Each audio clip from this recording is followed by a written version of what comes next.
Well, welcome everyone. I'm Jaress, And I'm Patrick. and you are listening to Opus Robusto. Opus Robusto is for cigar aficionados, whiskey enthusiasts, and classical music admirers. Our goal is to articulate the musicality, genius, artistry, and magic of classical music in a way that's accessible to the beginner as well as the musically accomplished alike, all while enjoying a great cigar with a glass of whiskey. So sit back, light up, and enjoy a relaxing evening with us as we discuss music and cigars. Bottoms up. Let me get my drink. Yeah, get that drink up. There we go. So today's another special, or tonight I guess is another special episode because we've got another interview with Dr. Ron Kean, and we'll tell you a little bit about him in a little bit here. But we're lucky to be able to have him live actually tonight. Yeah, a local here in Bakersfield. For those that remember, Jaress and I, we kind of grew up here in Bakersfield, and Ron was actually a big part of our upbringing, and especially going into college. He was our choral conductor, and so it's an honor to have him. He's also a composer extraordinaire, very well known for his world music, and we'll give a longer introduction for him here in a second. But Ron, how are you doing this evening? I am doing well, thanks. It's a pleasure to be here and amongst friends and amongst cigar and whiskey aficionados and drums in the background. Yes. Yeah.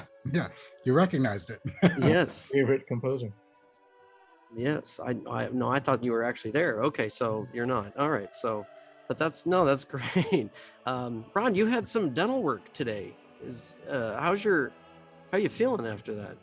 Well, after a couple hours with an ice pack over here and chewing on my left side and a little 10-year-old WhistlePig whiskey, doing all right. Thanks for asking. Well, I mean, as long as you're able to taste that whiskey and enjoy that cigar, then you know. Cigar, no, not tonight. But no cigar tonight. that is understandable, my friend. Yeah. Jaress, what's going on with you? How's Jersey? It's late over there, huh? It's late. It's almost 11. But I feel like everything that I do is late. I'm usually not in bed until, I don't know, one or two, I would say. So this is not out of the ordinary. I'd probably be outside having a cigar anyway. But we put an offer on another house this last week, and it was very, very unexpected. We weren't looking, and but my wife, Lauren, she tends to look a lot at just different houses that are around the area, and she found one, and so this was like, I think last Friday night she found one, not this past Friday, but the Friday before. She found one, and we texted our realtor friend, and she said, "Yeah, you want to go see it?" And we're like, "Sure." She's like, "How's tomorrow morning at 10?" We're like, "Okay, that's fast, but that's fine." So the next day at 10, we took a look at it, and I think by 4 p.m. we had put an offer on the house. So, Wow. It was just kind of crazy, but that's crazy. Still in Cherry Hill? Yeah, still in Cherry Hill. But yeah, it's so that's what's going on in my life right now. A lot of paperwork and and emailing different people. Of course, we were joking about how Jaress needs to scratch the itch of moving every 4 years. Is it, Jaress? It's about every 4 years. We were in Tehachapi for 4.5 years before moving here, and now we've been here for about just over 4 years. And starting to feel like I want to change. Well, we were hoping you would move back, but I guess that didn't work out. Yeah, it's I know, I'm sorry. We could be doing this like together. We could be doing it live. Yeah, we could have been doing it live. Shoot. But with Peggy and me in the early years, it was a different house for each child. Was it? We stopped at 2. Well, I guess Ron's not smoking tonight, but Patrick, what are you planning on smoking? Yeah, no, I'm gonna be smoking La Giana, and this one I'm really excited to smoke. It's from the United Cigar. Oh, And sweet. yeah, and so it's they've had the standard Connecticut one for 20 years or 20 some years, but a few years ago they came out with the Maduro, and that's what I'm excited about tonight, to puff this bad boy right here. So yeah, it's So well, I'm sorry, I was just going to ask, where did you find United Cigars? Because that's like a really hard find. Like their distribution is super small. yeah, so we have this cigar shop in town, because I don't know about you guys that bid for cigars in some fancy site.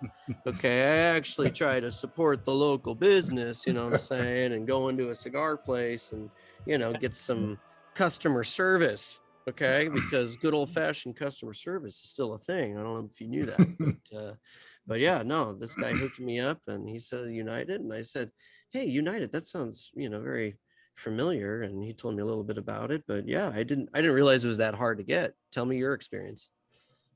Well, mine was online, but I will say that it was so I used to subscribe to I guess I won't say what it is, but I used to subscribe to a different cigar podcast, and they'd actually ship you. So they would smoke 2 cigars every Saturday, and they would ship you the cigars that they were going to smoke that upcoming month. And so you could smoke it with them virtually, could watch them smoke it on YouTube, and or listen to, the podcast and smoke along with them.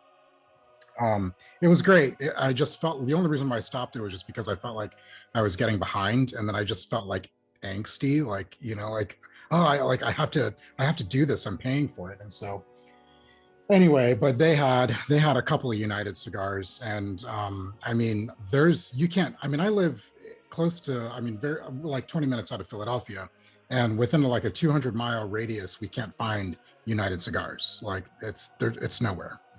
Wow. Yeah. Yeah. No. So anyway, yeah. I mean, I didn't realize that. But yeah, I mean, he basically, I said I wanted something medium, maybe medium bold, and with the Maduro wrapper, he directed me to this one, and so it's it's a Maduro, obviously, Ecuador wrapper here. You see the veins. It's a little oily. A little, not too hard, maybe with a little bit of sponge to it. So it's, I don't know, I'm really excited to get a first puff of this one. So what are you smoking? I'm smoking it's a 5 Vegas. So it's the 5 Vegas Series A. It's called the Apocalypse. I don't know. Let's see. This is bad, really bad lighting. Let's see if I can there it is. 5 Vegas Apocalypse. And it's got that little cedar sleeve thing here. Which, funny story, I was on just kind of perusing Facebook earlier this week, and I saw a video of Arnold Schwarzenegger, who, is big into cigars, and he was talking about these little cedar wraps, and he said that he was, I think he was in Mexico or something like that, and he said that the bartender that served him the cigar basically like took this wrap and kind of, like took a piece off of it and like folded it down, stuck it in a shot glass full of tequila, just like stuck it in, and then he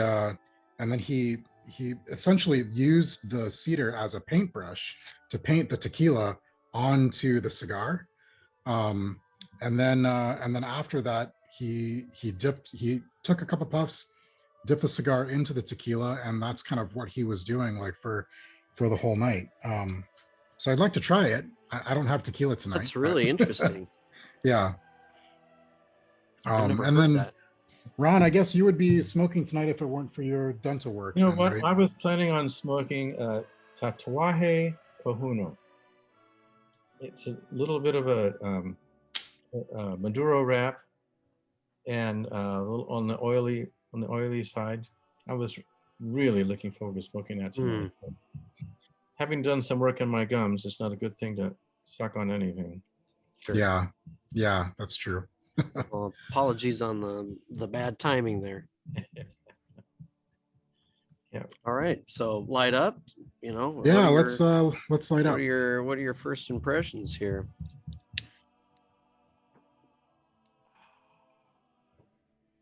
This one's a little bit. I feel like I say this every time, but it's almost a little sweet smelling. The smell of it. It's a little sweeter. Yeah, I don't know if I've had that. I've had I don't remember which Five Vegas I had, but I remember that it being like a little sweet on the wrapper. A little sweet, yeah. Cold draw's good. Burning well, even. Wow, this is it's really creamy. Like it doesn't have much that bitter kind of after burn, you know. It's actually very creamy. Yeah, it's just right off the bat. Usually the first burn is you're like, well, okay, I'm getting there. Okay, there it is, you know. But this is right off the bat, very, very smooth, very silky. The couple of United Cigars that I've had have been excellent, just excellent. I think I probably paid more than what I usually pay for a cigar. I was just like gonna say they're a little pricier, yeah. They're a little pricey. This was 15. So I was like, okay, you know, why not? We'll give it a go. So I just realized something unfortunate, Jaress and Ron. I live right next to a high school, and Tuesday nights are band practice. I can hear it.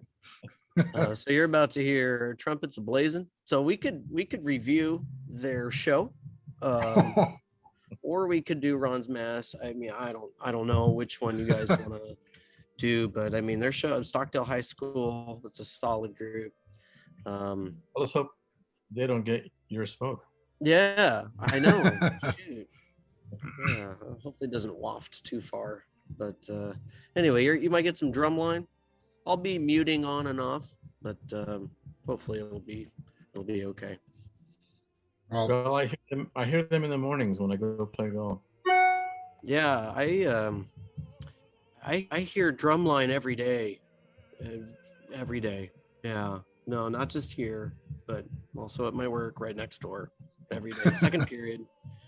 Always interrupting my concert choir. Oh yeah. Right outside my door. Good time. All right. Well, I guess we forgot some introductions, Jaress. Yeah, I was just gonna say before we jump into the music, let's chat through that. How about this? I'll introduce you and Ron. Sure. Maybe we'll leave Ron for last. I'll introduce you. Yeah, introduce me. I'll introduce you. Fine. Yeah. So Patrick is well, we've known each other for quite some time, but he's quite the experienced choir director. He did some composing back in the day, if I remember, and recently as well. Yeah. I seem to remember a pretty amazing quintet piece that you wrote for brass. Oh my gosh, that one. That was a very long time ago. That was early days. Oh yeah, super early days. But yeah, so he's a choir conductor in Bakersfield, California, and he's got a couple kids and married, and good friend of mine and good friend of Ron's. Yeah, and Jaress is a very accomplished guitarist and violinist. He plays. He's the concertmaster. They're in what's the orchestra? I always forget. It's the New Jersey. The South Jersey Pops. South Jersey Pops. I was like, I think it was a Pops was in the title there somewhere, but yeah, does a lot for wedding bands and plays a lot of church. He composes himself, has a couple of kids. So yeah, I mean, Jaress knows his stuff, and we're excited to share our insight here on. We're really excited to share Ron Kean's Mass. Right, Jaress? If I can interject something here, you're both fine singers too. Well, thank you. Thank you. Enjoy. that is where Patrick and I met. That's I guess was in choir, and then that's where your choir. we met Ron as well. Yeah, that's right. Extraordinary. Speaking of Ron, so guest of honor here. So he's a composer whose compositions and arrangements are performed throughout the United States and abroad. He's a choral conductor who has adjudicated choral music festivals at the College of the Sequoias, University of Nevada, Las Vegas, Cal State University, Long Beach, Fresno State University, Santa Rosa Community College, University of Southern California, USC, and the Bali International Choral Festival. He's also been a guest conductor with the Santa Monica and Malibu School District Honors Choir, and the Ho'olukahi Choir Festival, and Oahu Sacred Choral Music Festivals in Honolulu, and the world premiere performance of one of his own pieces in Sligo. I'm not sure if I said that correctly, but Sligo, Ireland. He's a wonderful conductor. He actually is the composer of the piece that we're looking at today, the American Mass by Ron Kean. And so he's our guest today. Super happy to have you. I'm looking forward to our discussion. Me too. Thanks for having me.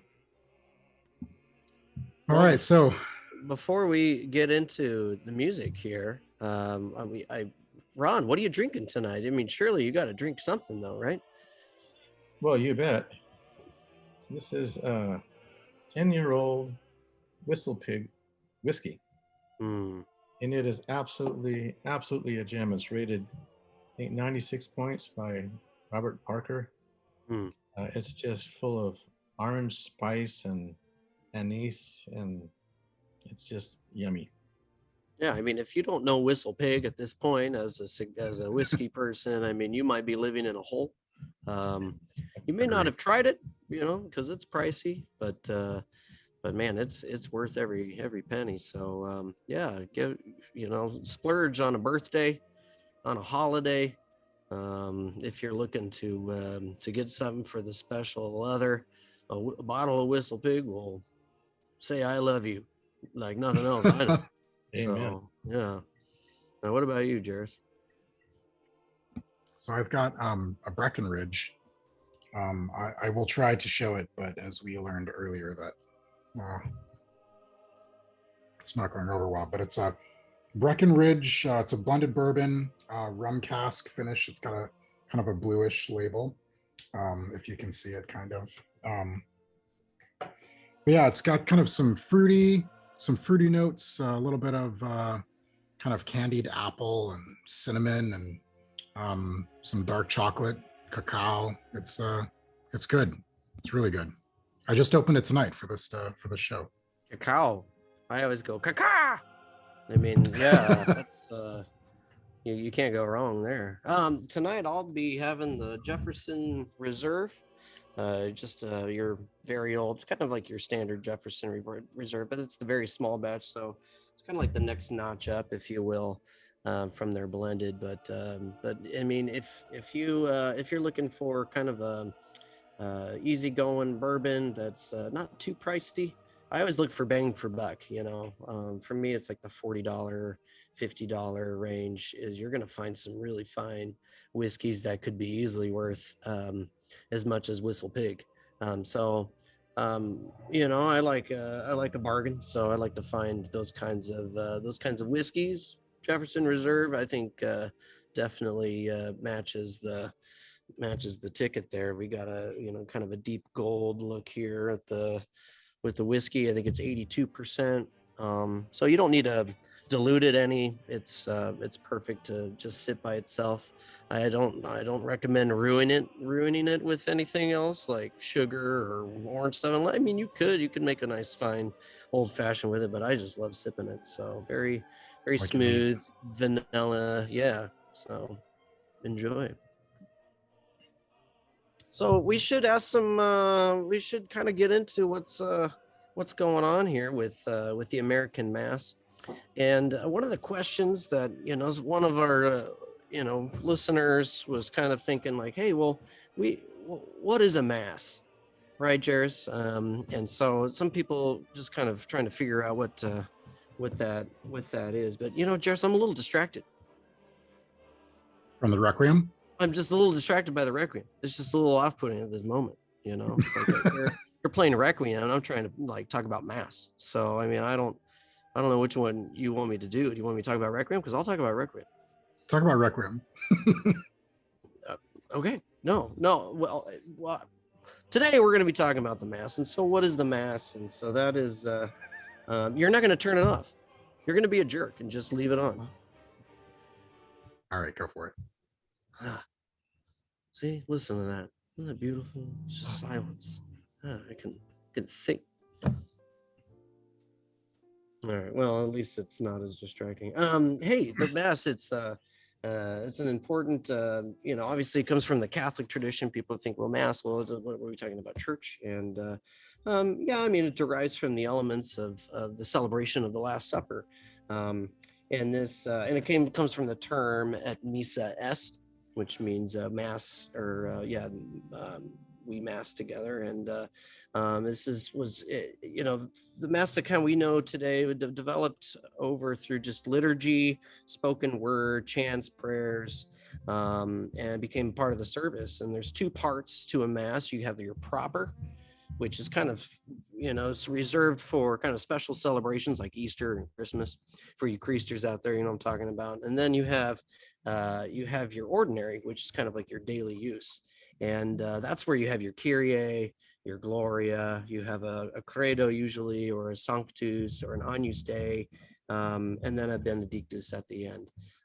So this was kind of this was just the tradition and spoken word, but eventually was set to music.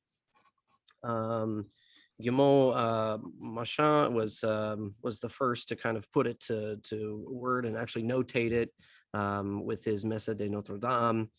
And eventually, kind of in the Renaissance and and Baroque, it was used strictly in the stile antique, which is kind of your more traditional polyphonic. There's lots of rules that you kind of have to follow with the way you write the music, and so it's got to be very consonant sounding essentially, and there's just a ton of rules. I remember taking counterpoint in college, and all the rules. We actually made a counterpoint shirt, and it said counterpoint rules, and then you would turn on your back, and we'd have like paragraph after paragraph all the rules. rules that we actually wrote on our back, and it was hilarious. But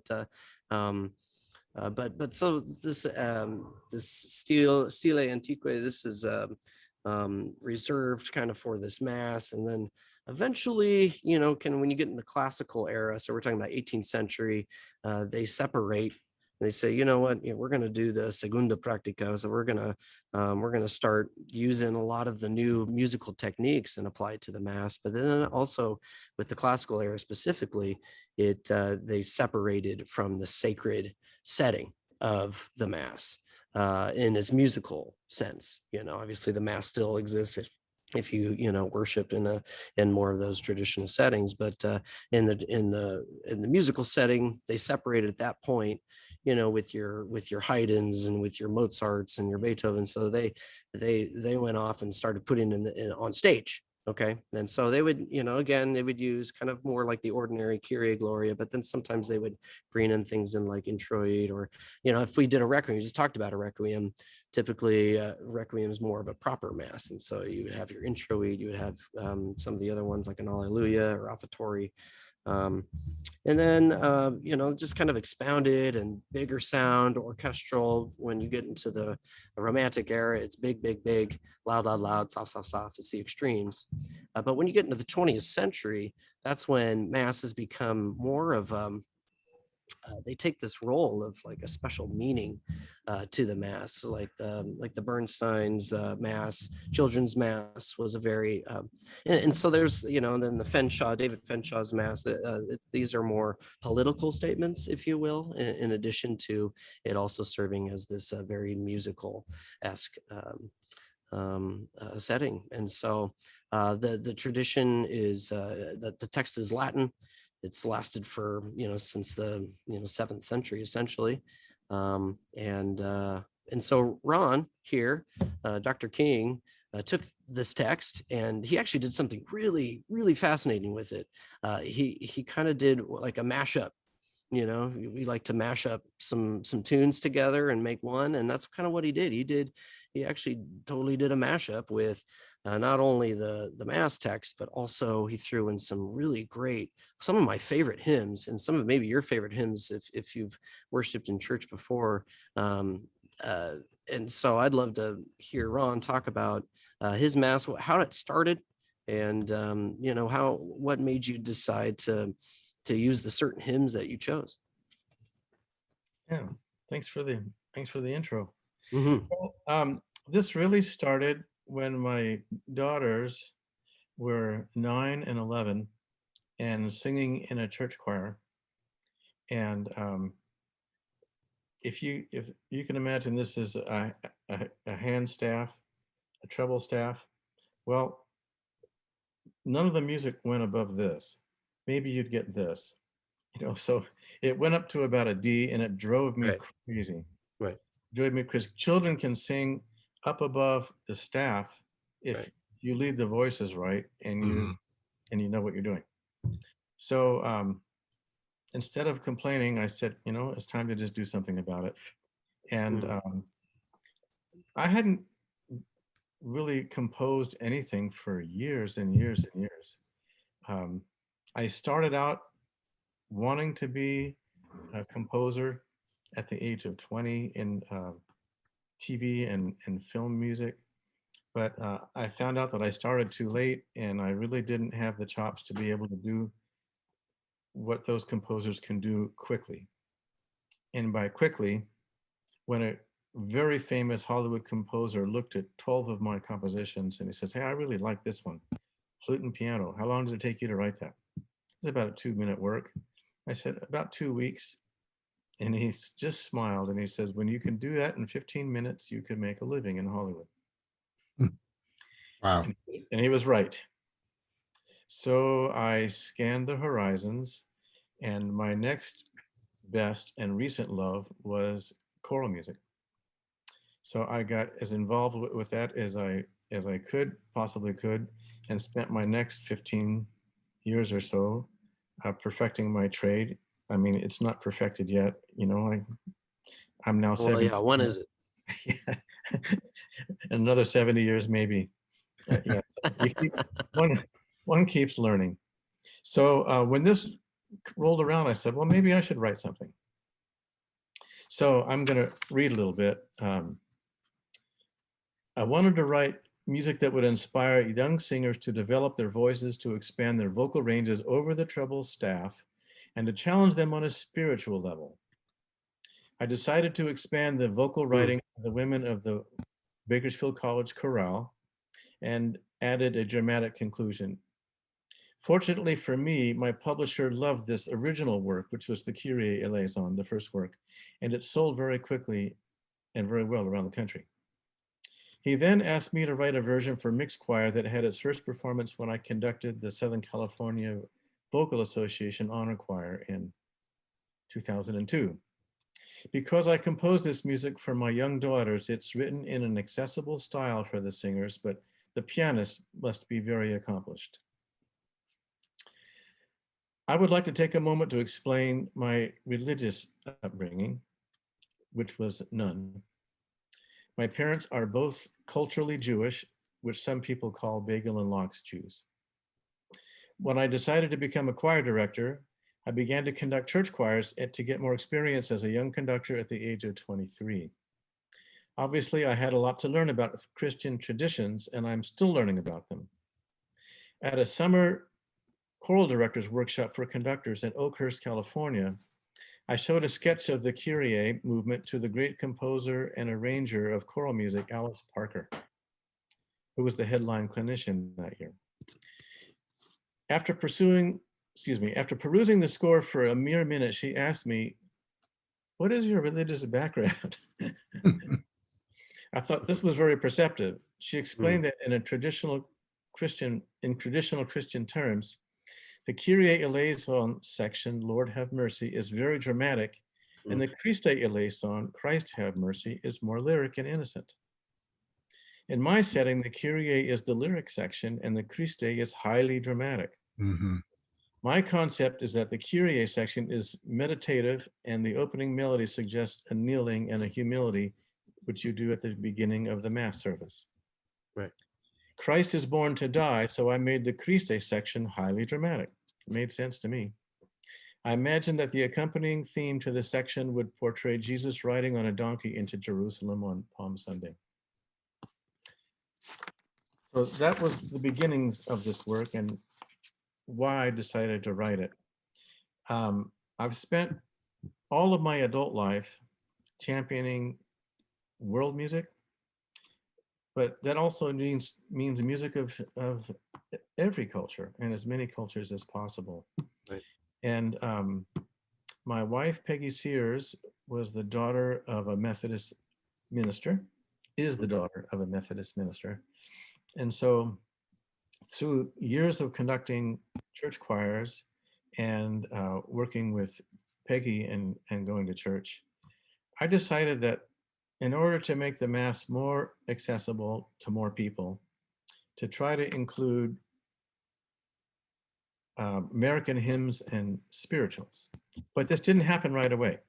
The Kyrie eleison was written with no hymn or spiritual attached whatsoever. And that's right. My initially anyway, my publisher, I forgot about that. My publisher said, Ron, have you thought about writing any more Mass movements? I said, no. He says, well, will you? This is selling pretty good, and I got good. I got a good experiences from people around the country who were having good experiences. So I said, okay. So the next movement to be written was the Agnus Dei, and which takes some melodic materials from the Kyrie and just flips them over. And in the middle of that, I decided that I would combine the American hymn, Shall We Gather at the River. It's a very solemn text, and Jaress, I don't know if you know this or not, but this text was written in the middle of the Civil War in Philadelphia. Oh, really? Yeah. Interesting. And people were coming to the minister and saying, because people were it was like a plague that hit during the Civil War, not Nate plague, but a plague-like disease. People were dying like flies. People would ask him constantly, will we meet again at the river of life in heaven? And so he wrote this, Shall We Gather at the River? And the answer is, yes, we'll gather at the river. Yes, we'll gather at the throne of God. So I thought that was a fitting combination to the Agnus Dei.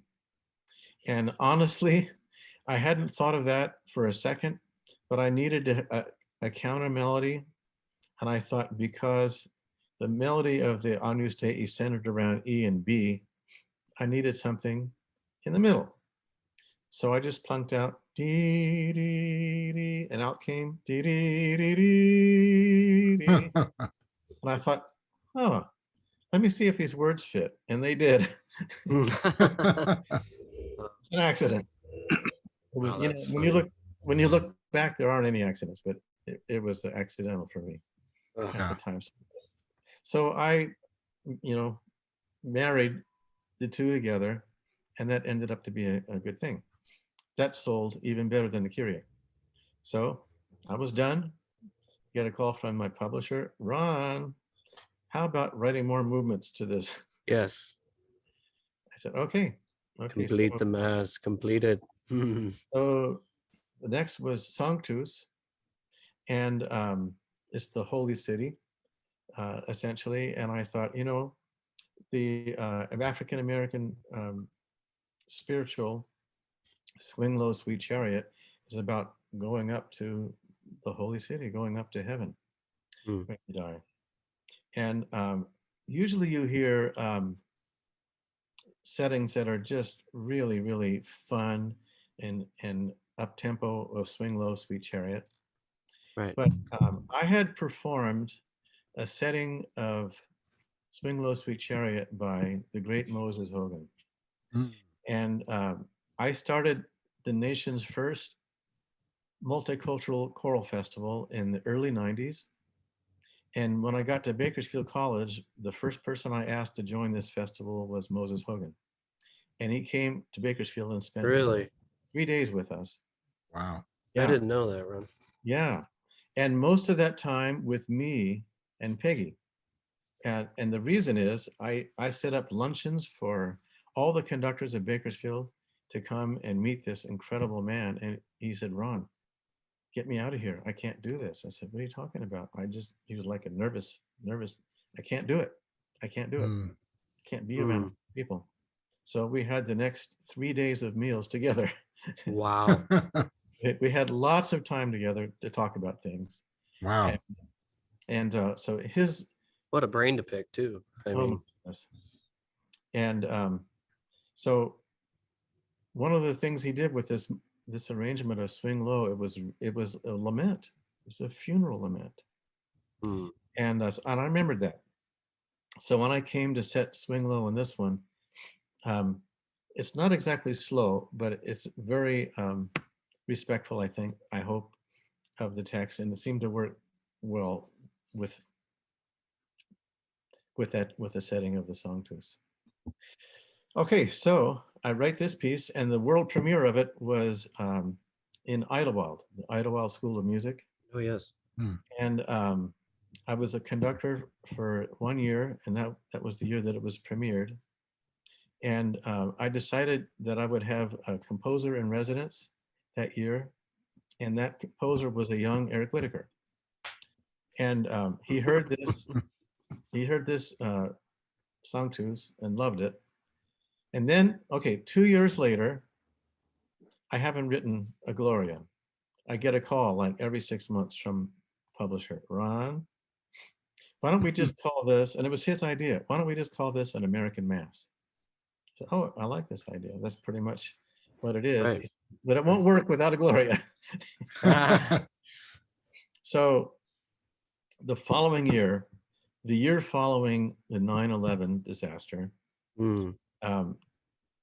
I was asked to co-conduct the community college honor choir with Eric Whitaker. And it was very specific because we'd lost a lot of membership and a lot of money over 9/11. People weren't traveling. So we needed a name to bring people in. And the name wasn't me, it was Eric. So, but we co-conducted this honor choir and made the repertoire work together. And so he said, by the way, after one rehearsal, how's the Gloria coming? I said, not. 2 years of nothing. And he says, okay, come to my hotel room tonight and I'll show you what my teacher showed me. So I did. And we sat at his desk in his hotel room. His teacher was John Coliano from Juilliard. And just imagine a sheet of paper. He says, you want to start with an idea. So yours is the Gloria. Do you want it? What do you think? Do you want it to go down? Do you want it to go up? Do you want it to be slow? You want it to be loud? I said, well, yeah, it's got to be this rising thing. And we talked through every part of this text without writing down a note, but wrote down images on that piece of paper of where it should go.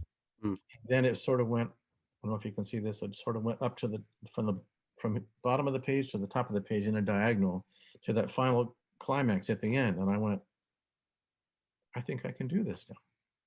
Wow. Oh, and when after the first exposition, do you want the same voicing? Do you want to change it? Do you want the same colors? What do you want? Do you want some counterpoint here to go against the homophonic textures you started with? Right. So little by little, I had a piece and hadn't written the note yet. Wow. He says, don't ever ask me to help you write a piece of music once you start it. Right. Only before what his teacher had said to him. So I Yeah. went home and out came this Gloria. Wow. So So that was almost done.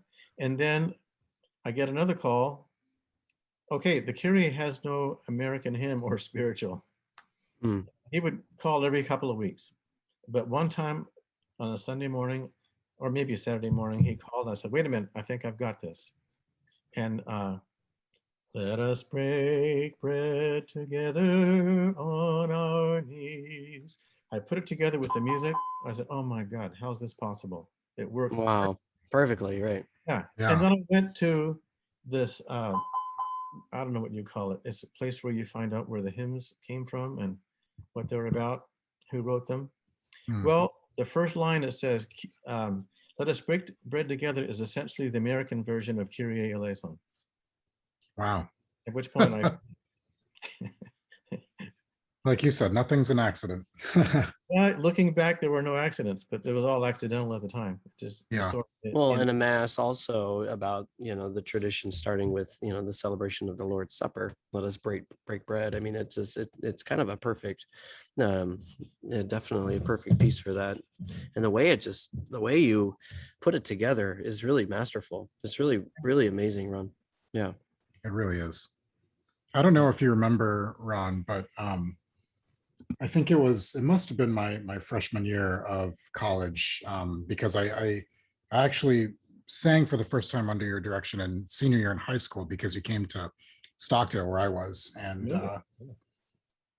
so I remember hearing the Agnus Dei, and I don't know if you remember me doing this, but I actually arranged a version of that because I love the melody so much. It was piano and violin because I play violin.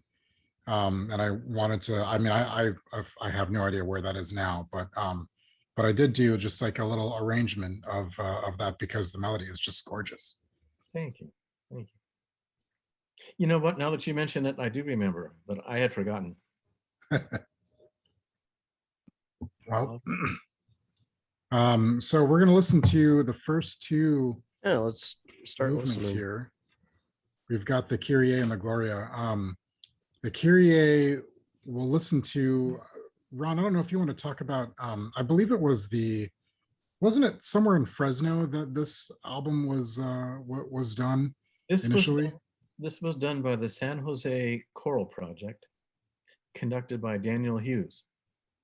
Oh, okay. For some reason, I thought it was in Fresno. I was right about the same time that I wrote this, the Agnus Dei. I was the Western Division president of American Choral Directors Association. And they asked me to do a summer session, a reading session in Southern California and one in Northern California. And the accompanist for these sessions was Daniel Hughes, who's the conductor of the San Jose Choral Project.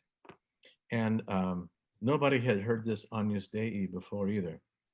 And so it was kind of premiered for all of them at this reading session. And Daniel Hughes called me one day. He says, hey, said, okay, I want to do this, the whole mass with my choral project and record it in this wonderful cathedral in Santa Cruz. Would you come up there and be there with us and be our eyes and ears out in the audience? So that's the recording. Wow. Well, I'm about to share it with you all. Give me 1 second. So we've got the sheet music. If you're watching the YouTube, you can take a look at the sheet music on the screen, and we will start it. Oh, can I make one more observation before we go? Please. Sure. I just noticed that this American Mass, it says, a Missa Brevis. Okay, so Missa Brevis is different than a full Mass because the Missa Brevis omits the credo, the creed. Right. And I omitted the creed because in modern Catholic services, the creed is not sung anymore, it's recited. Oh, yeah. Well, it's just, and it's so wordy. It's always such a headache for composers to. That was a relief. Yeah, it's just, there's so many Latin words. Yeah, so many you have words. to go so many directions with it. That's why this is Missa Brevis. Right. Yeah. Well, and we can all appreciate the Brevis part, But yeah. Oh. All right, without further ado, here is the Kyrie eleison.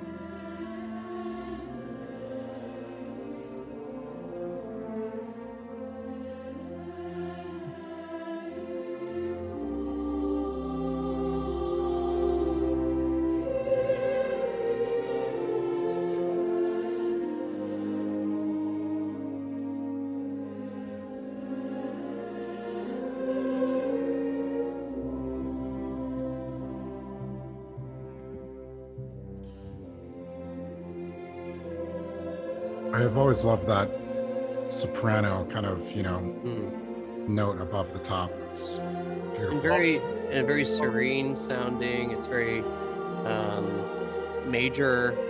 This is what you were talking about. Very melodic, very beautiful, reverent. And it's great in person.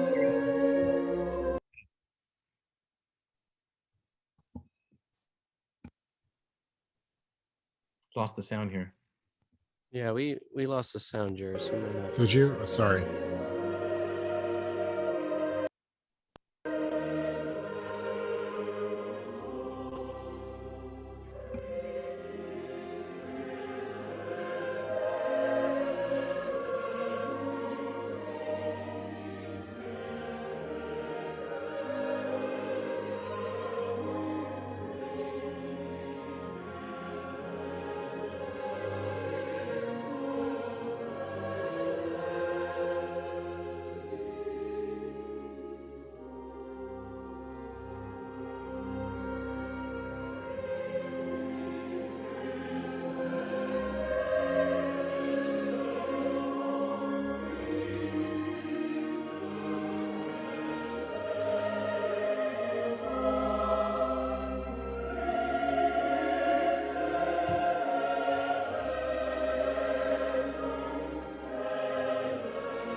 The introduction to the hymn.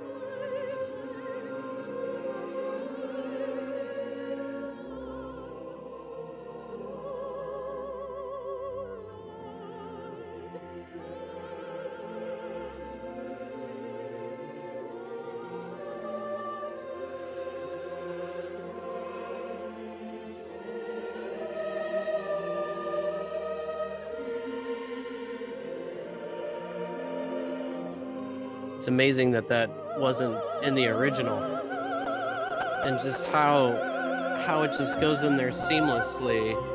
It doesn't disrupt what you did originally. You didn't have to reconfigure anything. I mean, it's a really great compliment. It is.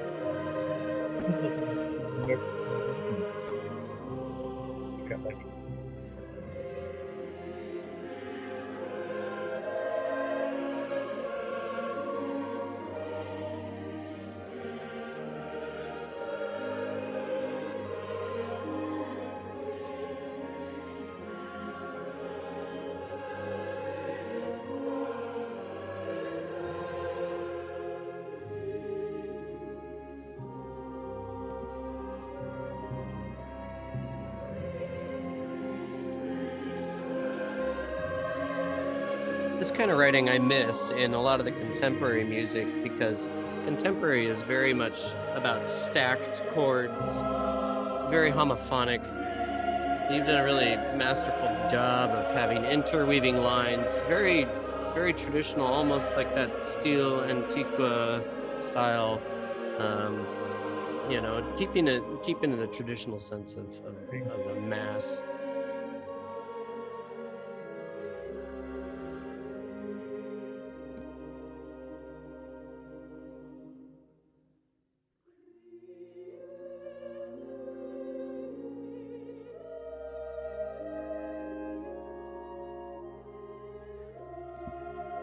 I love how you go to the seventh scale degree on that.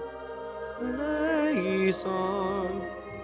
I've always enjoyed that. Unexpected.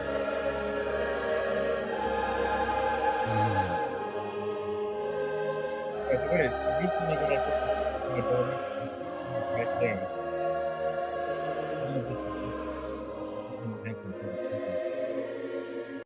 Sorry, I'm going to pause that just for a second. Can you say that again, Ron? I think we're losing you when the music is going. Yeah, on the Triste Liaison. Yeah. And originally ended right there. Liaison for the children. Oh, yeah. Yes. None of this existed until I made an arrangement for the women of Bakersfield. Oh, I didn't even know that. I don't even remember that. Yeah.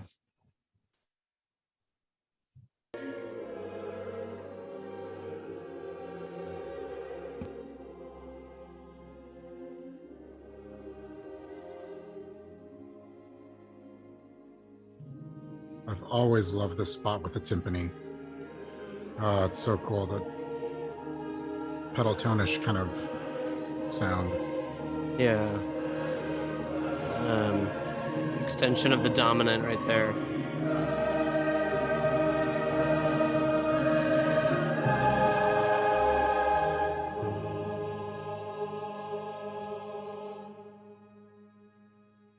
If you can hear the harmonics there. Yeah.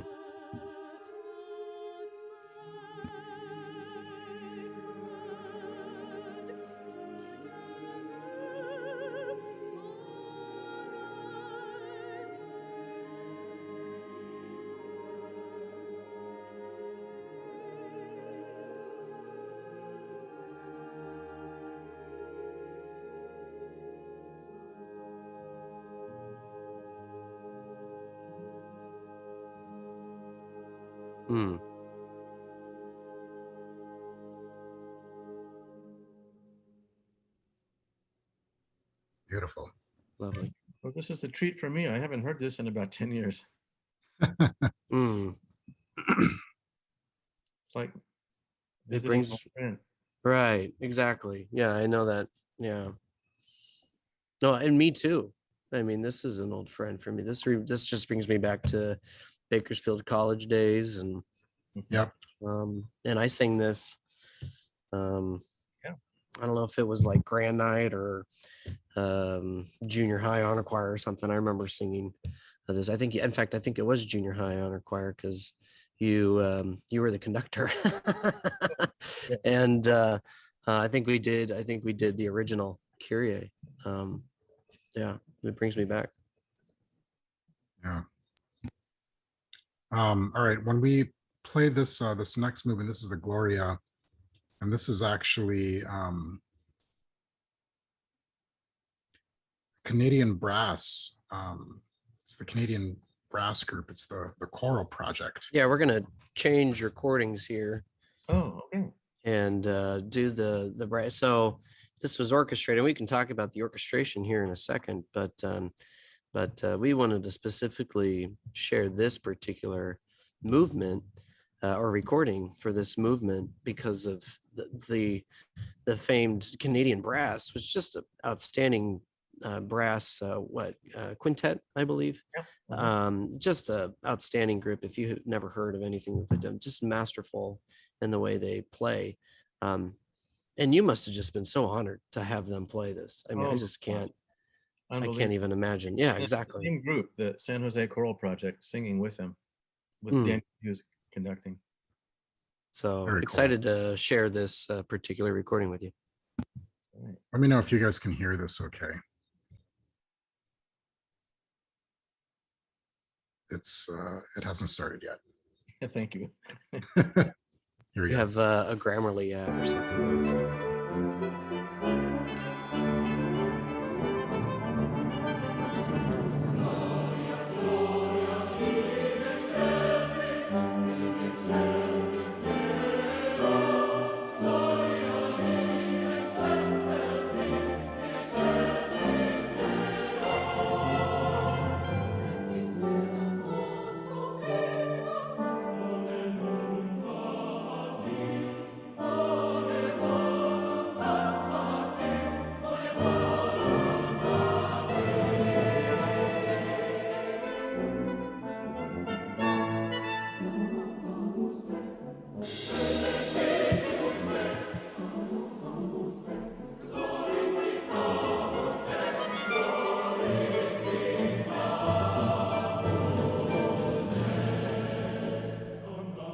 A lot going on with mixed meter. I believe this is Lydian, right? A lot of Lydian in a very bright mode. It's like the major scale, but with a raised fourth scale degree. Yeah, and this Gratias Agimus Tibi Propter Magnum Gloriam Tuam. It's my homage to Johann Sebastian Bach. Oh yeah. Bum, bum, bum, bum, bum, bim, bum, bum, bum, Oh bum. yeah, there you go. I love it. Was I cutting out, Jaress, during that recording? Sorry. No, you're not. I'm sorry. You can keep playing. I won't talk. I'm just gonna not talk. That's fine.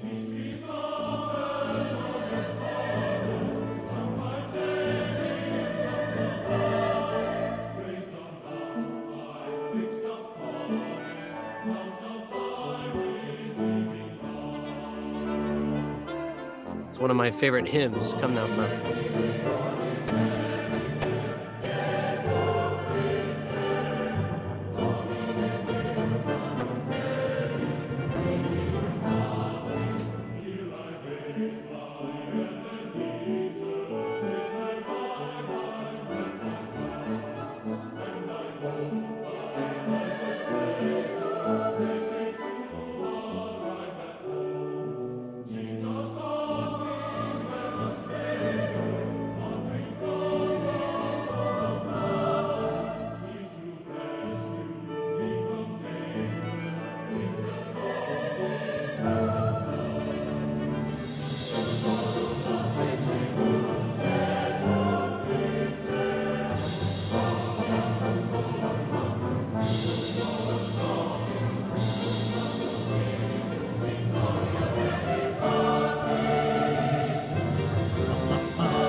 Like that's this early American style right there. You can hear that very block note, shape note music right here.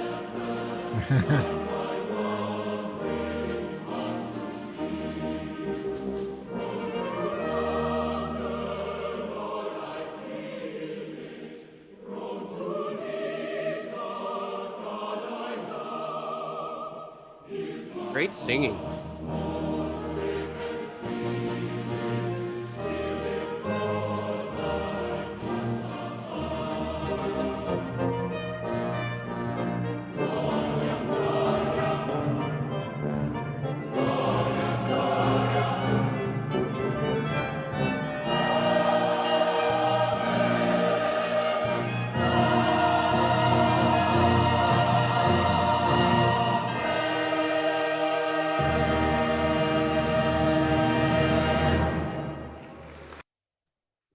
So cool. I appreciate a few little note you have there on the high the high D. Yeah. Yeah, thank you. High B flat, but yes, thank you. That's always appreciated. Yeah, no, I mean, there's so much going on. It's, it really is, it really is an honor, Ron, because I just feel so blessed that you were a part of our lives. This is really masterful writing. It really is, It because really is. of what's going on here.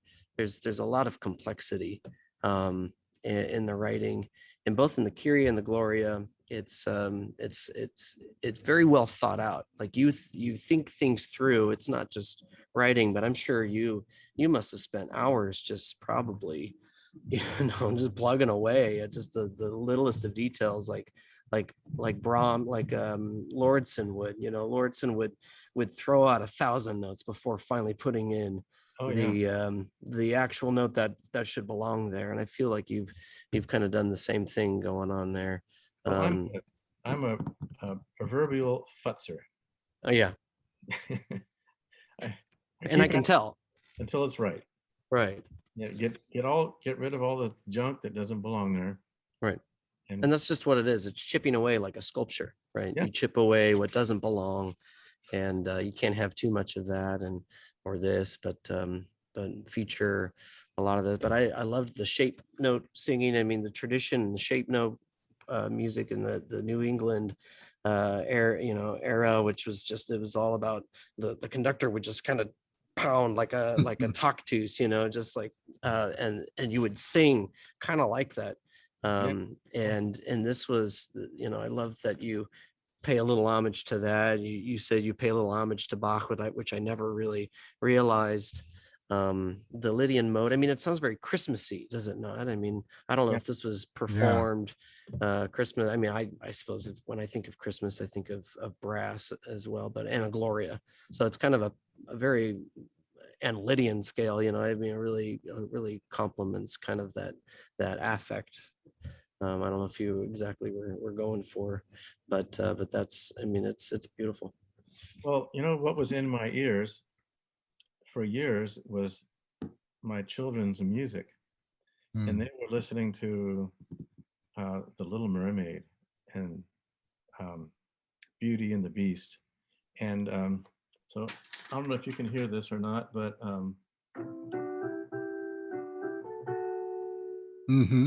right, we can hear it. Yeah, there's the Lydian, Little Mermaid. Lydian mode. Yeah, there's the Lydian mode right in there. So, right. A little cross between Little Mermaid and Bach. There's a lot of mashing up going on. We talked about complexity. There it is. Like a fine whiskey. Yeah, there's a couple spots even where there's whole tone series in there, just so it get the feeling of the incense going up. Yep. Yeah. Right. I'd like to read just a tad here. Sure. The first pitches of the Gloria are closely related to the Kyrie and Agnus Dei melodies to unify the work. Agnus Dei, Gloria's dum dum dum dum dum, same notes. Same notes. And then with two more. I chose to use mixed meter to bring out the natural inflections of the Latin text. And about that Latin text, the hardest thing for me when writing this piece was to understand how the text of the Gloria was written, and it's written in 5 parts. I thought, I'm not really a 5-part guy. I have to, how do I make this work? So it wasn't until I studied the words like crazy, of course, to get the natural text situation, which is where the mixed meter came from. Just trying to honor the. Okay, so and the melodies of Come Thou Fount Every Blessing and Gloria combine in the next section as the women join in with the text, Gratias agimus tibi propter, thank you for God's great glory. This is set to a Bach-like flourish in the Lydian mode. The third verse of the hymn has a Revolutionary War sounding accompaniment because the text was composed during the time of the American Revolution. Oh. Yeah. There you go. Ends on a high note. In fact, it's the highest note in all of the American Mass. Wow. Yeah. Wow. Yeah. Well, there you have it. No, I think, and if you were to listen to it, you don't, I mean, yeah, you could probably hear that there's some, maybe not, I wouldn't say unsteadiness, but a lot of, with that mixed meter, a change in the pulse, but it feels natural, right? Like you said, it matches the text. Gloria agimus tibi propter mania. I mean, it's hard to compose with that kind of word stress. And so I see what you're talking about with, you know, especially with a sense of triple, because you chose 6/8 kind of as the bass, and 1 2 3 4 5 6. So you I mean, when you have a compound meter with this kind of text that changes its inflection, you almost have to do mixed meter in order to accomplish. And so, yeah, I mean, it fits, to me, it fits naturally. Thanks. So just for our listeners, what can we define mixed meter? What does that mean? So mixed meter meaning like the different. So when you have a pulse, a beat of the song, everyone's kind of like, you know, everyone likes a good beat, right?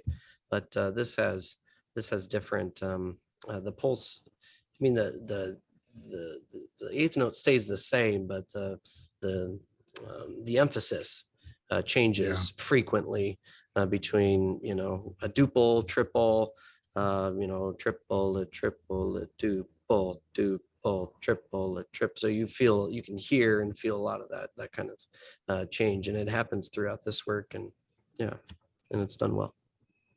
I've always loved the all the triplet use that especially is in the accompaniment, you know, for this. And I mean, the choir has it as well, but you know, these kind of triplets that kind of feel like it's pushing it forward, you know, da da da da da, amen. You know, I love that that feeling there, I guess, with it. Well, no, how's yeah, no, I I do have a lot to say. It started off very mellow, very, very buttery, very smooth and silky. And it really transformed quite rapidly, actually, in the second third, with a very, very spicy, I would say.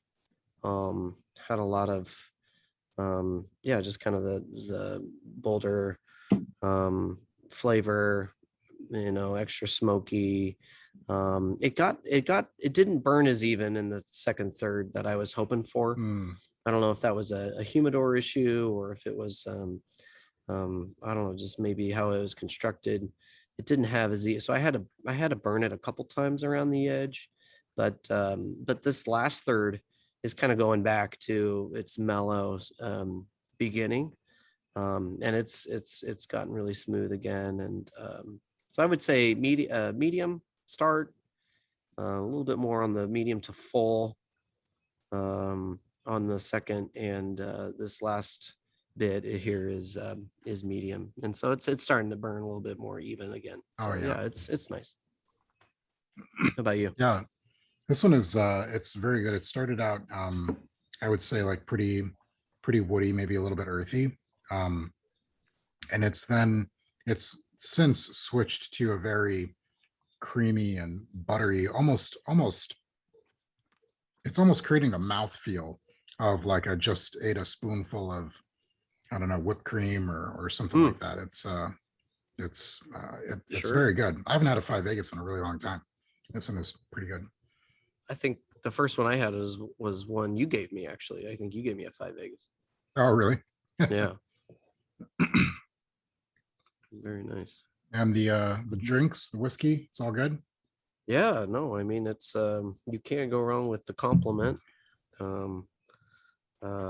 Yeah, I mean, I have nothing else to add to what I said originally, but other than I keep pouring because it goes down nice. I find myself doing the same thing. There you go. Yeah, I'm trying to like, do I pour off camera, or do I like I have no qualms. Yeah. I'm not going anywhere. So Ron, when you're what's your go-to cigar? I think I know at least which brand it is, but yeah, I don't know which one it is. Yeah. Usually it's Oliva V series. I knew it. I knew it was Oliva. I was gonna say Oliva V is what I was about to say. Yeah. Have you had the lately sorry, go I've ahead. been doing the nubs. Oh, the nubs. Which Yeah, one? the Cameroon wrap nubs is my favorite, I think. Mine too. It's of the nubs that I've had. Yeah. I've had the Maduro, the double Maduro, the Cameroon, the Habano, and I had a Connecticut, I think, once, and the Cameroon, hands down, is my favorite. It's a little spicy, smokes beautifully. Have you had one, Patrick? I have had the did you say the Connecticut or the Connecticut? Oh, the Cameroon. The Cameroon. I've had the Connecticut. I don't know if I've had the Cameroon, so I'll have to get it now. Yeah, it's a good one. But because you've intrigued me. But yeah, no, nub's always hey, Jaress, you just gave me one. Speaking of nub, you gave me a short one. It was spicy. Oh yes. Well, I got to tell Ron about that one. So what did you give me? What was it called again? It's called the jalapeno popper. But what's the brand? Like it's like starts with a P or something. Yeah, right? The brand is that's what I was trying to remember. Well, it's Punisher is I think what it's the other name for it. Yeah, that's the name, is the Punisher. It's like Kuvana or something like that. It's the short spice, and it it has a little kick to it on the wrapper, but man, it smoked real nice. Like it was very pleasant. I was barbecuing and I had that. And it was a perfect smoke for, I mean, if you're looking for a 30-minute smoke, it was perfect. It was awesome. Yeah, it does burn your lips. It's but I liked it. Yeah, I love it. I just had one of those a couple nights ago, I think. Okay, but what does Paige think if it burns your lips? I mean, there's no kissing after cigars. She refuses. She knows it's off limits. So yeah, I have to choose my nights if you know what I mean. So yeah. I assume Lauren the same. Lauren is not not, I would say, very similar. She doesn't love cigars. She doesn't love the way it smells or tastes, for that matter. But to be quite honest, normally I'm smoking outside by myself and she's already in bed. Like she's been in bed for 2 hours at least now. So I won't see her till tomorrow morning. And the flavor still lingers, but to the morning. But I'd like to think I have a pretty good nightly routine after having a cigar. I make sure to brush my teeth and I use mouthwash and all that kind of stuff. It's still there in the morning, but whatever. Yeah. I don't even notice it in the morning anymore. Is that bad? I feel like I've reached a status of I don't know. How often are you smoking? But I don't know. I don't smoke that often, but I still don't taste it that much in the morning. I don't know. I smoke I have mouth block or something. It's like nose block. Yeah. I don't know. I don't know what it means. That's funny. I smoke, I don't know, maybe once or not. I would say it's becoming more regular than I care to admit. Well, I mean, you have to do something about that humidor we talked about last time. Yeah, I don't know if Ron, I don't know if I can't remember if we talked about it, but I've got a basically a wine fridge, a thermoelectric wine fridge that I converted into a humidor. And so you can't use a regular refrigerator because it sucks all the moisture out. Right. But if you use a thermoelectric one, that's cooled through something else that doesn't suck the moisture out. And so, I've got this little wine fridge that I can probably store, I don't know, maybe 200 to 300 cigars in there. Right. And so every, I don't know, I probably only order cigars maybe twice a year, like 2 or 3 times a year. I actually had to start a nerdy little spreadsheet for my inventory of what I have because I just couldn't remember. And then I have to jot down like the shelf number that it's on because I can't, like, I don't want to keep it open for too long. So that's definitely gone to a new level. Yeah. Yeah. Sure. Oh my Okay, goodness. so Jaress, your next house needs to have a wine cellar and a walk-in humidor. Oh my gosh, that would be amazing. The office that I'll be working out of in that house is significantly smaller. I mean, we went to go and Oh, really? Measure today, just on the outside. We couldn't get into the house, but we measured on the outside, and I took a peek into the window again, And I had forgotten since the last time we looked at it how small the office was. So I don't know. I might have to see if I can convince Lauren to let me convert that into a little smoking room, and I can work there and also smoke in there. Maybe. So Ron, you wrote the music. You probably finished 02, 03. I forget when you finished that. Gloria was the last one, right? Yeah. And but it wasn't orchestrated till I think it was like 07 or something later, like around there, right? Yeah, I'm thinking maybe something like that. 05. We sang it okay. in 05, I think, like 05 or 06 maybe. Yeah.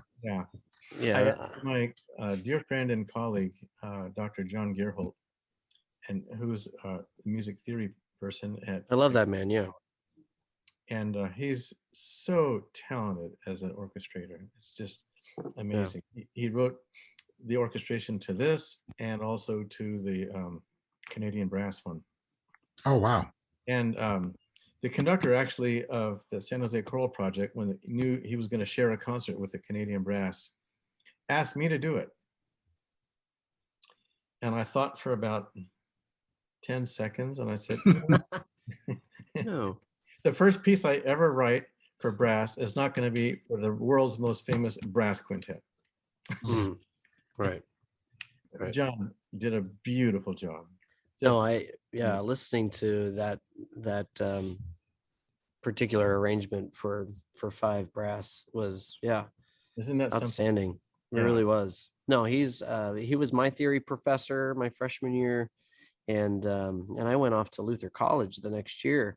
And I was more prepared. I was further along in the theory than they were there at Luther, and I contribute all that to John and him in his instruction. A brilliant man, very whimsical and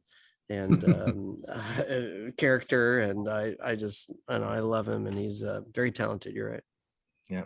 So as both of you, being composers, I'm curious, and I think our listeners may be curious, what is the difficulty in, Ron, you composed obviously the piano, I guess it's not a reduction, but the original piano, right? Accompaniment for it. What's the difference between writing for that versus trying to then expand that into, an orchestral score? Like, why is that so difficult? Well, yeah. I'm a pianist of sorts. So, and I always get help. I don't always do it 100% by myself. I do whatever I can do, and I turn it over to a friend. Can you make this a little bit more pianistic? Sure. And there's a tradition there, God knows I don't compare myself in any way to Brahms, but he didn't write the violin concerto by himself. He went to, I forget his name now, but Joachim. Yes. Violinist of the time, and said, do the same thing. Make this more violinistic. Yeah. Right. So, side note: Are you familiar with you're very familiar with the Brahms then violin concerto? Oh yes. So maybe we should do another episode with Ron, and we'll do the Brahms violin concerto, because I love the Brahms violin concerto. Who doesn't? I love Brahms, and there's an element. Okay. I came to music very, very late. And literally, I was 19 years old and 20 before I could read music. And I started in community college. I started a piano class just to see what would happen. And I just loved it so much, I just figured out a way to continue. And having said that, one of the first pieces I glommed onto was Brahms' A major piano intermezzo. And that one piece has informed every piece I've ever written. Wow. Maybe except for, you see in the background here, Harriet Tubman. I wrote this piece a few years ago called The Journey of Harriet Tubman. And the piece I'm writing currently, I Carry Your Heart. Other than that, I think every piece has some part of that A major piano intermezzo in it. Especially the 2-against-3 parts, rhythms. Oh yes. Sure. I'll have to listen to that. I'm not sure if I'm super not. familiar with it, but I don't hear it on the top of my head, so I would have to listen. But Do yeah, I yourself. suppose we all have that piece that's very influential in how we write, and yeah, but I didn't realize that always had stuck with you. Yeah, well, do yourself a favor and look it up and play it. Oh my gosh, or play through it. So anyway, to orchestrate something, you have to understand each instrument and what's idiomatic to that instrument, what they sound like in this range and that range, which notes naturally go sharp, which notes go flat. That's way beyond me, what I know. Wow. Yeah. That would take a couple years of study. But yeah, it's very intricate the way you write. Didn't go there. I went to somebody who I knew could do it and had studied all that. Interesting. Yeah, you know, it's obviously it's easy to be a listener and, you know, just listen to John Williams, or, you know, I mean, I'm just thinking about people from today, and yeah, I mean, you don't really, especially if you're not a musician, but even if you are a musician, like me, who, you know, I would say I'm more of a player than I am a composer. I have composed, and it's been many years now, but I wasn't thinking about, you know, all that kind of stuff, and most of the pieces that I have composed are for the instruments that I'm familiar with, like the string instruments, you know. But when it comes to oboe and clarinet and flute, and, you know, I mean, just any of those brass or woodwind instruments are totally foreign to me. All the instruments I play, I don't use any breath for it. And so, you know, being able to, I mean, I know what embouchure is, but I have no idea how to form that, or how you would even go about teaching that. So to think about how, you know, different players could be able to, I guess, affect the tone in certain registers, like, that's just not something that, you know, I would necessarily think about as a, you know, amateur composer. Yeah, and even But, how I would like to respectfully disagree with you on one of these issues, in that you don't breathe with your instruments. True. Okay. I heard you play. You breathe as a violin. I do breathe. Yeah. But I don't, you know, breathe into it. Right. Yeah.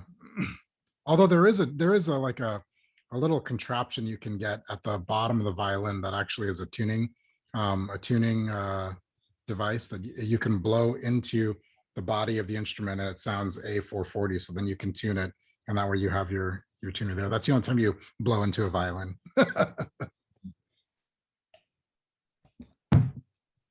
Awesome. All right. Well, so we've got move on. Yeah. So we've got the Sanctus, and then after the Sanctus, we've got the Agnus Dei, which might be my favorite. I don't know. I was just going to say the same thing. I was trying to decide which one, because I asked myself that earlier today. I was like, okay, when I'm talking about this tonight, which one did I love the most? And I'm not a favorites kind of person, but for some reason, the Agnus Dei just has always been very special to me. So excited to listen to that one again. All right. Well, here it goes.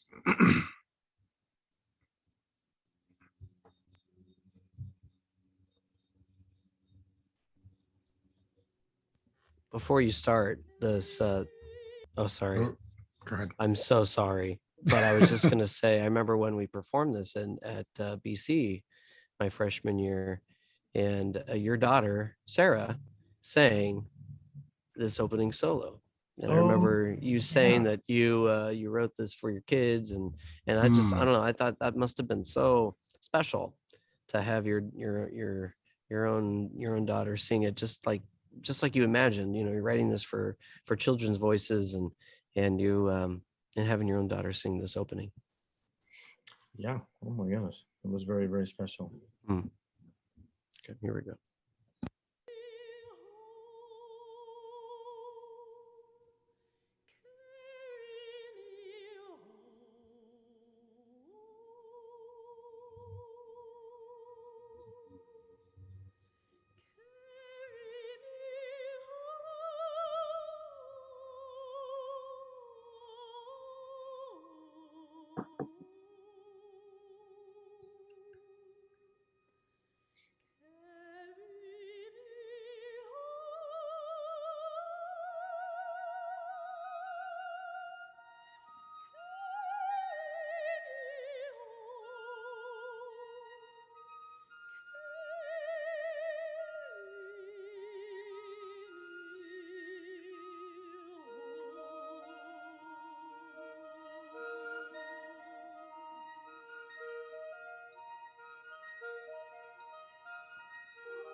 minor second. I love that.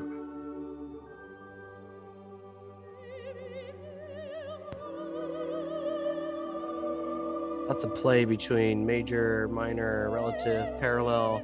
There's a lot going on right there, Ron.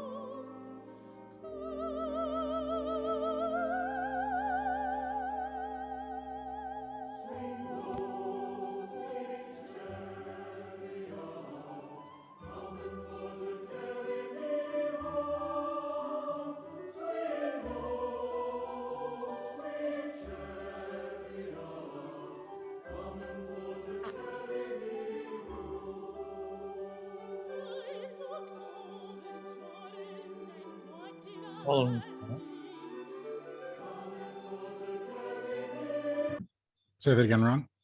Call and response writing from spiritual writing. Yeah.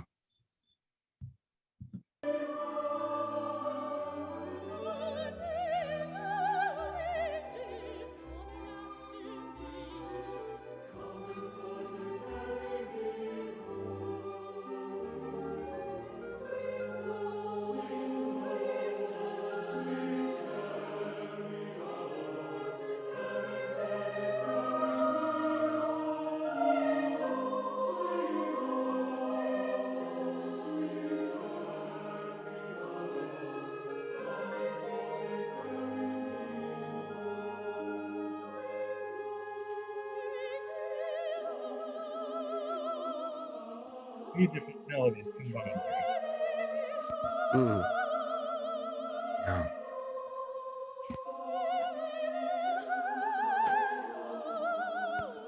It's a good lesson in counterpoint there, everyone.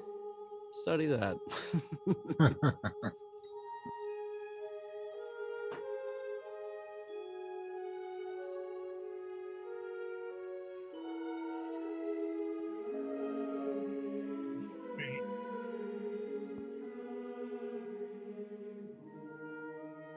Props to the conductor on intonation right there.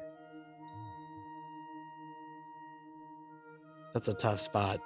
Going to a darker mode, darker key, carried that transition very well.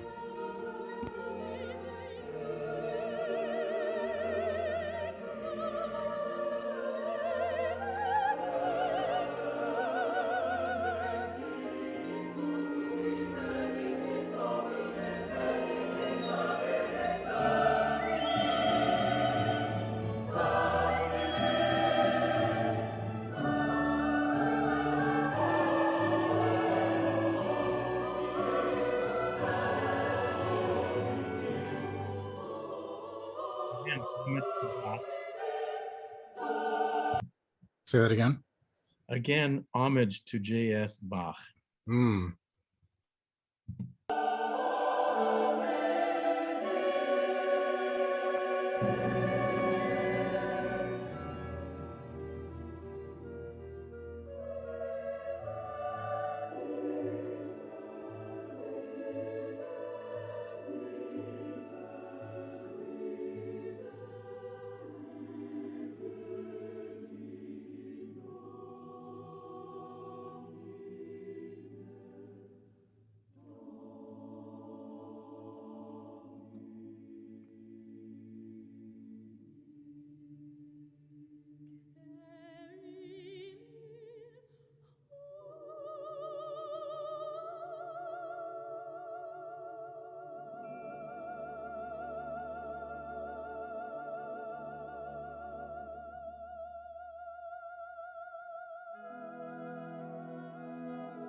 Beautiful transition there with I love that soprano segue. holding that over.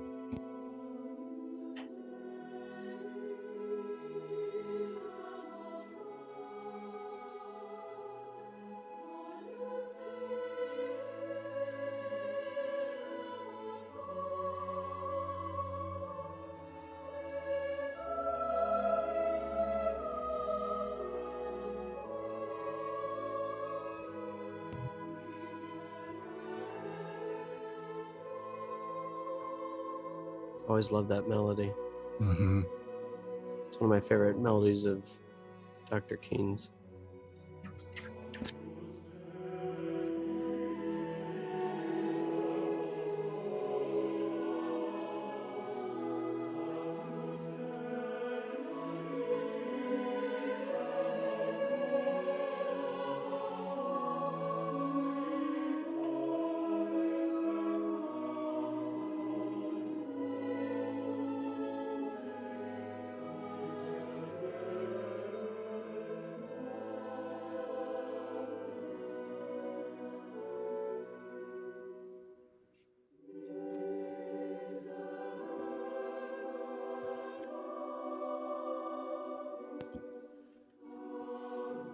Appropriate dissonance with the text.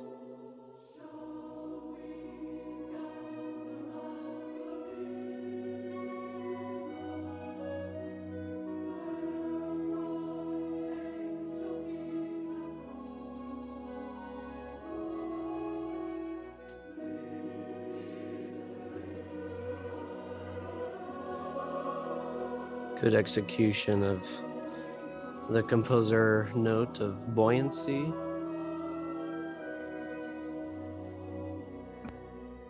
And the answer comes.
Wow.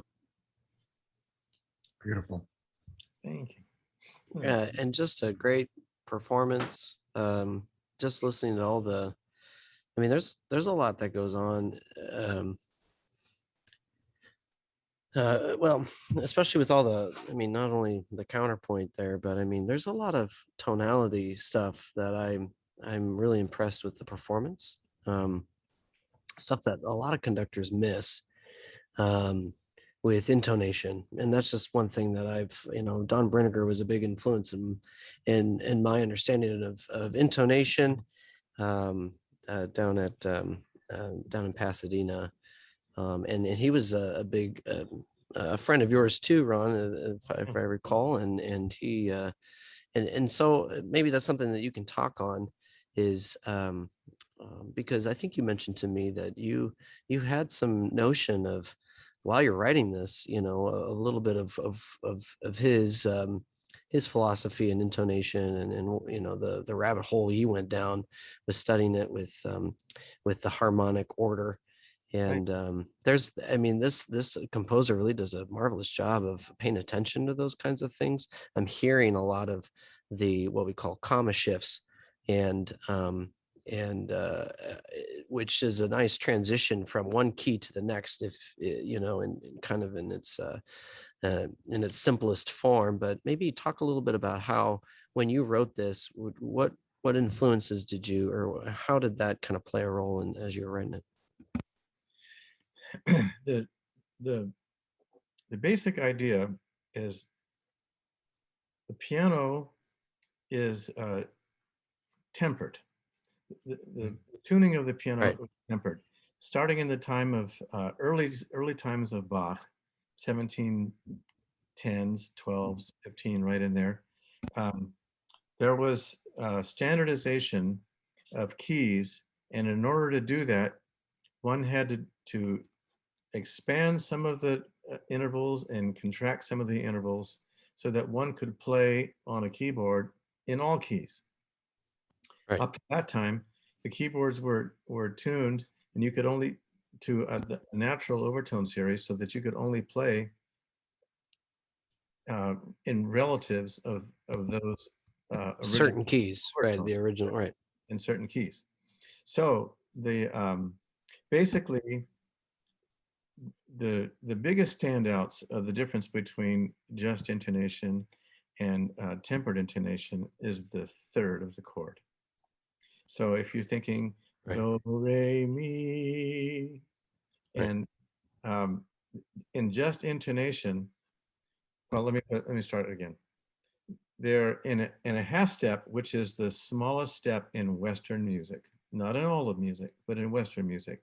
On the keyboard, it would be the distance between the B to a C, or a G to the next black note above it or below it, that half step. But the third is, what I started to say was, there's 100 cents of intonation in that half step. In the major third in just intonation, which is to say, if you are a guitarist and you pluck the 12th string and pluck it, you'll get an overtone 2 octaves higher. Bing. Right? And then on the 7th fret, you'll get an octave and a fifth, and on the 5th fret, you'll get an octave. That's the overtone series. But the next overtone available, the 5th overtone, is the third. And the major third in the intonation of the planet, that just intonation, is 14 cents lower than it is on the piano keyboard. Yeah. So when you play like a triad on a chord, like 1, 3, 5, to the untrained ear, I mean, it just sounds like a major triad, but to a trained ear, it sounds out of tune. It does. It sounds, the third just kind of, it sounds kind of, you know, it almost sounds harsh. Right. So that begs the question then, if choirs and string orchestras and wind ensembles all can perform in just intonation for the best, that creates the best intonation, it creates the best resonance, it creates the best balances. How does one write then to have the choir sing resonantly and in tune if you are singing with the piano? Right. Okay, so the answer that I learned is, if you're going in the piano, don't ever double the third that the choir is singing in the same octave.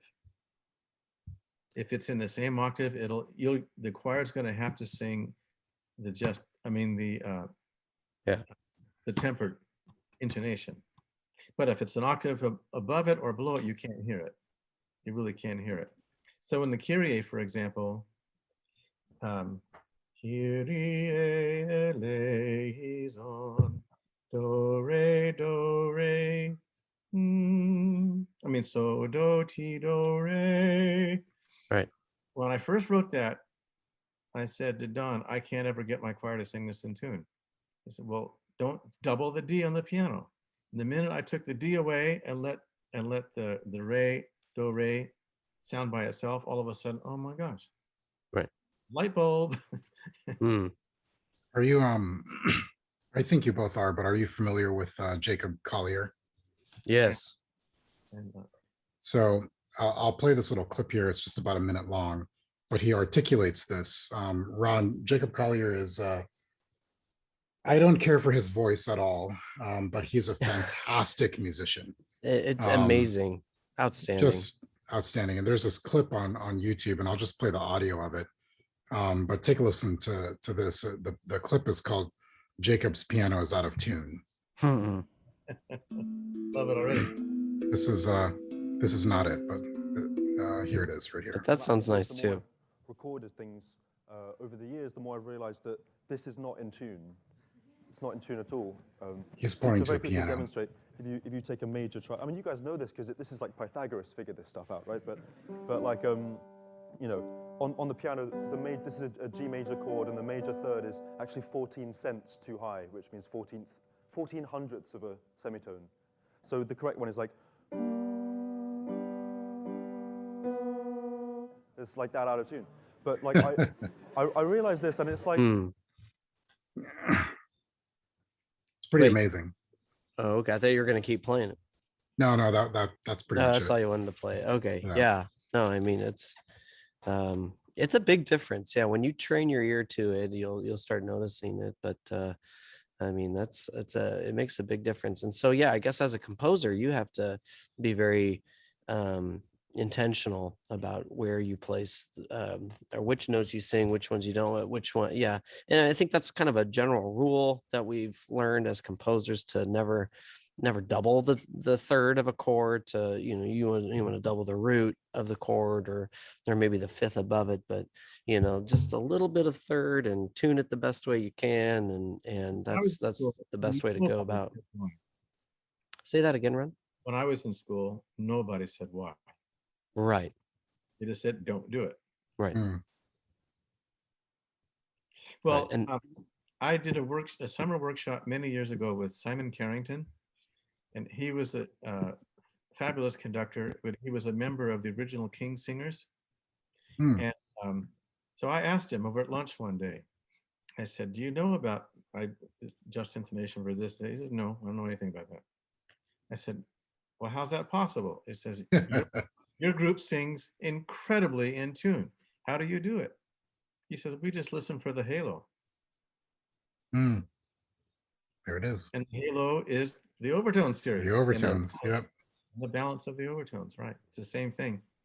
In other words, of the halo, it's when you lock chords in, you hear additional pitches that are, I wouldn't say into the air, but I mean, you're actually creating higher frequencies that are double, triple, quadruple, and up, and you're creating these pitches that are even beyond the piano, and they ring quite beautifully.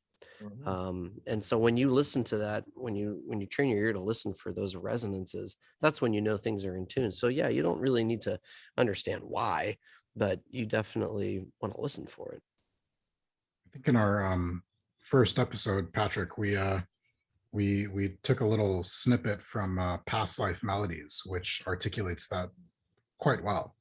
With the overtone series there, I think everyone's singing a B flat, right, like in octaves, and you can hear the overtones above it, and it's incredible because no one's actually making those sounds, but you hear it. But you have to sing it in a resonant way that will generate overtones. Yeah, right. It's kind of that like you have to place kind of nasally almost. Yeah, you have to place your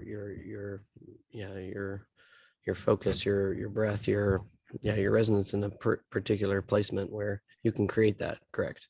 Absolutely. And so also with the overtone series, it's important to learn the hierarchy of the tuning. So if you learn and it's essentially a succession of fifths. So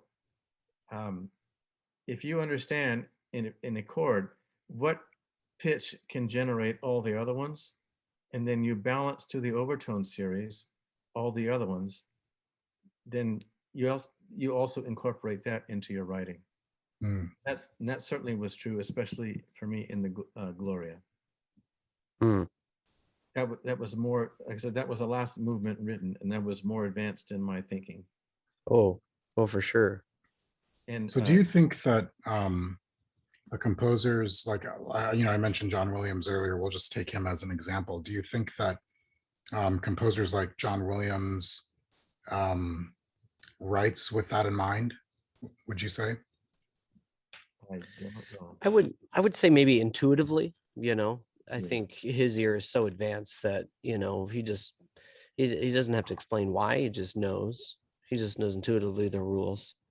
I would say that would be my answer. I mean, you could really nerd out and geek out on the why and look at all the charts, and there's a matrix there's this whole matrix that I learned that explains a lot of it. I don't know if John Williams probably knows the matrix or anything like this. I don't know. We're not. I know that I've spoken to Eric Whitaker about this and this system.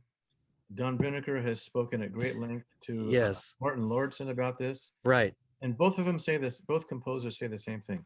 Right. I don't know. I don't want to know. I don't, right. That's exactly what they say. Right. I remember the same story that they don't like, don't tell me this. Don't tell me anything, and because they already intuitively kind of have it in their DNA, their composing DNA.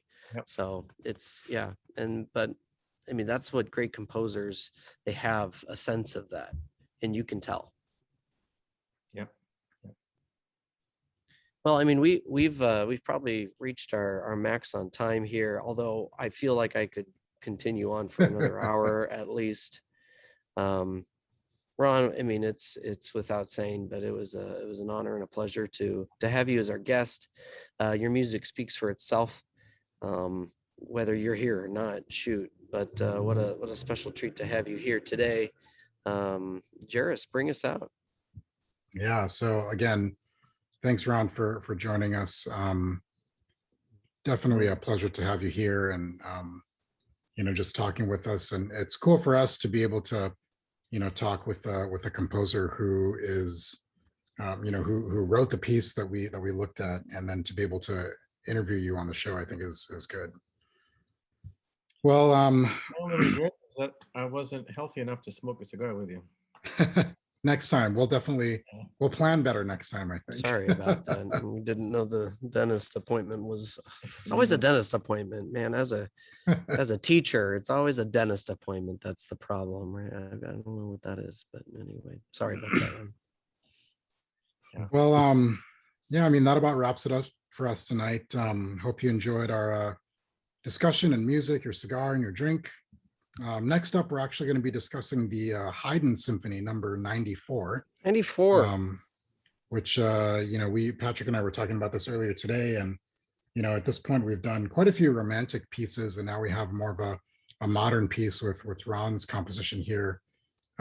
So we'll take it back a little bit. And the we classical era. Right. And we haven't done symphonic. So that's something. Yeah.